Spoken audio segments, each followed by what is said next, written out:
lagi di rumah tangga. Tapi Syederalon sebanyak 30 pasangan calon pengantin menjalani tes urin untuk mendeteksi dini narkoba yang digelar oleh Kementerian Agama atau Kemenak Banda Aceh bekerjasama dengan Badan Narkotika Nasional atau BNN Kota Banda Aceh. Kegiatan tersebut berlangsung di kantor Kemenak setempat pada Rabu 11 Juni 2025.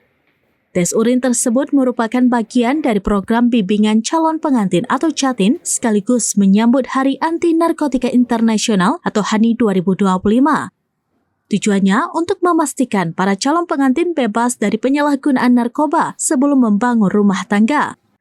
Kepala Kemenak Kota Banda Aceh Haji Salman SPD MAG menjelaskan bahwa bimbingan CATIN ini bertujuan menciptakan keluarga yang sehat, kuat secara agama, dan terhindar dari pengaruh negatif termasuk narkoba. Menurutnya, membangun rumah tangga membutuhkan kesiapan mental, pikiran yang bersih, serta pemahaman agama yang kuat.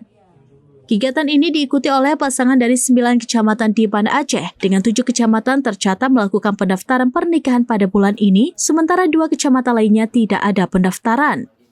Salman berharap Banda Aceh dapat menjadi kota yang lebih baik dengan masyarakat yang religius, bebas narkoba, serta memiliki pengetahuan agama dalam membangun rumah tangga yang sakinah, mawaddah, dan warahmah. Sementara itu, Kepala BNN Kota Banda Aceh, Kombes Zahrul Bawadi, menyatakan bahwa kegiatan ini bertujuan meningkatkan kesadaran calon pengantin tentang bahaya narkoba dalam kehidupan rumah tangga. Data Mahkamah Syariah Kota Banda Aceh mencatat 521 kasus perceraian dari tahun 2024 hingga Mei 2025, dengan sebagian di antaranya dibebaskan oleh penyalahgunaan narkoba. BNN memberikan pemahaman kepada calon pengantin agar menjauhi narkoba dan menjadikan keluarga sebagai benteng utama pencegahannya. Hasil tes urin terhadap 30 calon pengantin menunjukkan seluruhnya negatif dari penggunaan narkoba dan zat adiktif lainnya. Kepada calon pengantin bimbingan CATIN yang kami isi dengan berbagai materi yang terutama terkait dengan bagaimana membentuk rumah tangga yang sehat, yang kuat agamanya, sehat rumah tangganya, dan tentunya terbebas daripada sangat pengaruh hal-hal yang negatif seperti narkoba.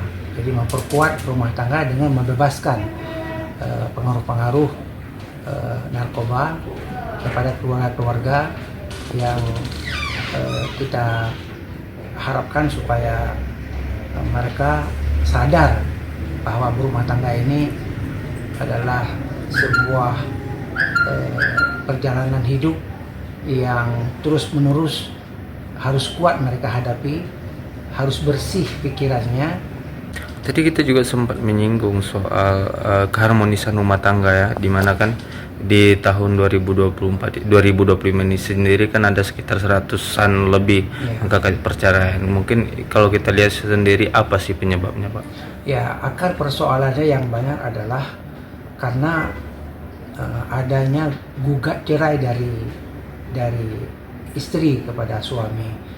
Ada persoalan ketidakcocokan, tapi kebanyakan itu adalah karena faktor kebiasaan suami yang tidak bertanggung jawab sepenuhnya terhadap kepentingan keluarga.